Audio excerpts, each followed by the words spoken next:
warning system. During potentially dangerous weather situations, specially built receivers can be automatically activated by the signal to warn of the impending hazard. Tests of the signal and receiver's performance are normally conducted by the National Weather Service between 11 a.m. and noon each Wednesday. If there is a threat of severe weather, the test will be postponed to the next available good weather day. Reception of this broadcast, and especially the warning alarm tone, will vary at any given location. This variability, normally more noticeable at greater distances from the transmitter, can occur even though you are using a good quality receiver in good working order.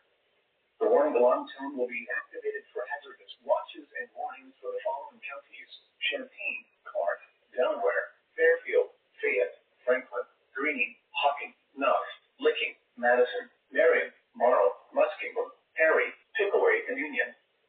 This concludes the weekly test of weather radio station KJY68, Columbus, Ohio.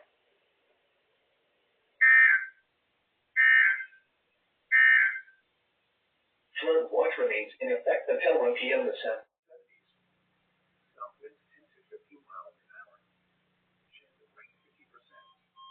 Friday night, partly cloudy. A chance of rain after midnight. Unseasonably warm with lows in the lower 60s. Chance of rain 30%. Saturday, rain. Unseasonably warm with lows in the low 70s.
The wind east at 6 miles an hour.